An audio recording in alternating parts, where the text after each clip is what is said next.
Swastiastu. Halo semuanya, perkenalkan nama saya Dewa Ayu Agung Indah Dwi Cahyani, nomor absen 5 dari kelas 12F53. Jadi kali ini saya akan mengajak kalian semua untuk mencari tahu apa aja kearifan lokal yang ada di Bali. Tapi sebelum itu, di sini saya akan menjelaskan terlebih dahulu apa sih itu kearifan lokal. Kearifan lokal adalah nilai, kebiasaan, dan cara hidup yang berkembang di dalam suatu masyarakat dan diwariskan secara turun-temurun. Kearifan lokal muncul dari pengalaman masyarakat dalam menghadapi kehidupan sehari-hari, sehingga mengandung banyak pelajaran tentang cara bersikap, berinteraksi, dan menjaga keseimbangan dengan lingkungan sekitar. Ada pula nilai-nilai dalam kearifan lokal mengajarkan kita untuk saling menghormati, bekerja sama, hidup rukun, serta peduli terhadap alam dan sesama. Meskipun zaman terus berkembang dan teknologi semakin maju, kearifan lokal tetap penting karena menjadi identitas budaya dan pedoman agar masyarakat tidak kehilangan jati dirinya. Oleh karena itu, kearifan lokal perlu dijaga dan diterapkan dalam kehidupan sehari-hari. Nah, tadi itu adalah sedikit penjelasan saya mengenai apa itu kearifan lokal.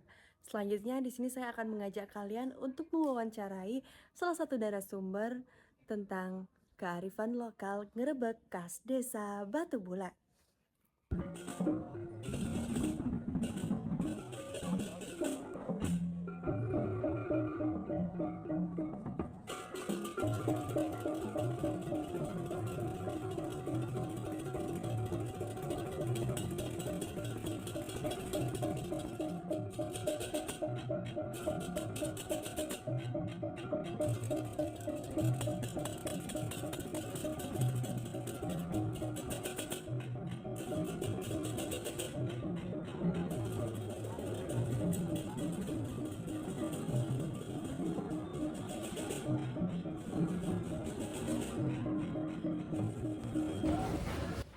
Om Swastiastu. Om Swastiastu.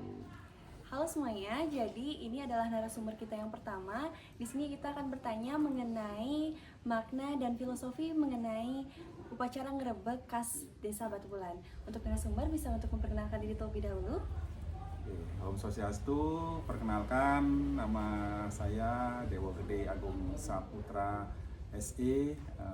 Saya saat ini bekerja sebagai swasta, ya, wira swasta. Jadi baik, terima kasih Bapak. Di sini saya ingin menanyai mengenai bagaimana sih filosofi mengenai upacara ngerebek khas Batu Bulan sendiri. Ya. Kalau kita bicara filosofi ngerebek, ya, khususnya di Bali, secara umum filosofi ngerebek itu penolak bala, ya, tujuannya menolak bala. Dan kalau kita kaitkan dengan kegiatan ngerebek yang ada di Batu Bulan, ya, yang dilaksanakan setiap tahun bertepatan dengan upacara Piodaran di Pura Pusah Desa Batu Bulan, tepatnya di Sasih Kedasel, ya, Sasih Kedasel, di mana kita melaksanakan acara penggerebegan, di mana semua unen-unen atau penembahan yang berupa barong, rangda, dan itu berkumpul, ya. Setelah itu sebelum upacara mengelilingi, ya, mengitari Pura Pusah. Nah, ini filosofinya ya sama, menolak bala. Yang kalau kita kaitkan dengan Batu Bulan, ya, Batu Bulan itu kan desa agraris, ya. Tujuannya agraris dalam artian kita notabene penduduk kita bertani, ya.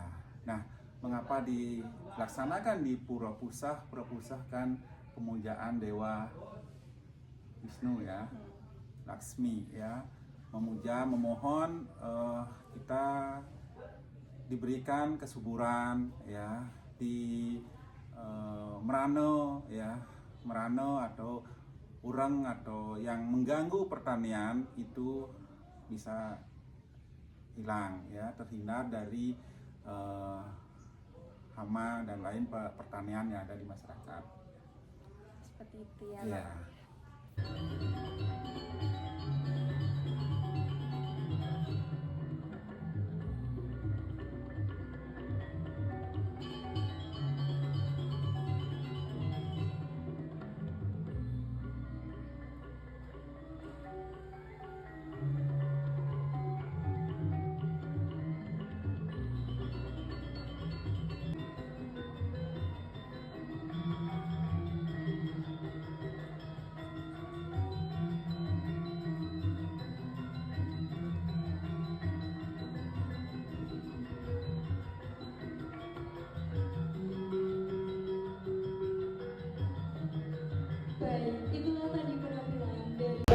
Di pura tentang keagamaan, dalam hal ini tentang kegiatan berkarya karya di pura, dalam hal ini pura pusat di daerah Batu Bulan.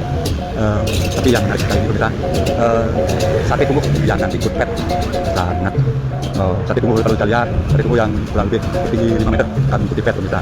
Sate tumbuk yang terbuat dari daging kulit daging babi dirangkai sebagian lupa yang istilahkan sate tumbuk, sangat menarik pemirsa. Bentuknya merupakan karya seni yang Baiklah.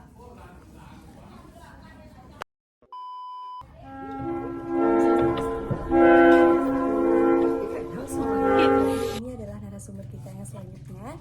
Di sini kita akan menanyai mengenai pakaian adat Bali. Tapi sebelumnya, Ibu bisa memperkenalkan diri terlebih dahulu. Nama saya Budayu. Baik Budayu, untuk pertanyaannya, itu ada beberapa pertanyaan mengenai pakaian adat Bali yang akan saya tanyai. Nah, yang pertama yaitu bagaimana fungsi pemakaian pakaian adat Bali dalam kehidupan sehari-hari dalam masyarakat Bali.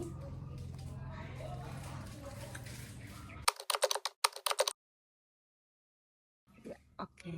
Pakaian adat Bali itu berfungsi sebagai identitas budaya dan sarana penghormatan terhadap nilai-nilai leluhur serta agama dalam kehidupan sehari-hari. Pakaian adat terutama digunakan saat kegiatan-kegiatan bersembahyang, adanya upacara adat, serta acara resmi. Selain itu, pakaian adat juga mencerminkan sikap sopan hormat dalam kesucian ketika berada di lingkungan sakral. Nah, seperti itu ya teman-teman. Untuk pertanyaan yang kedua, apa yang membedakan pakaian adat pria dan wanita? Pakaian adat pria biasanya terdiri dari udeng, itu ikat kepala, kamen itu atau kain bawahan, saput, dan baju kemeja adat Bali. Kayak gitu, udeng itu melambangkan konsultasi dan pikiran yang bersih. Itu kalau laki-laki ya. Kalau wanita umumnya terdiri dari kebaya, kamen, dan selendang. Dan mencerminkan keanggunan, kesopanan, dan kelembutan pada wanita Bali. Pada umumnya seperti itu, Dek.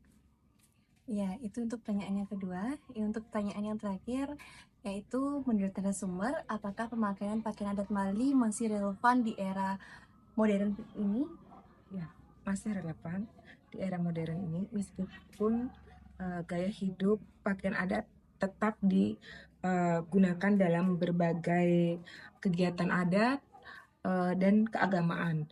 Bahkan saat ini pakaian adat Bali juga mengalami inovasi dalam desain tanpa menghilangkan nilai tradisionalnya. Begitu deh.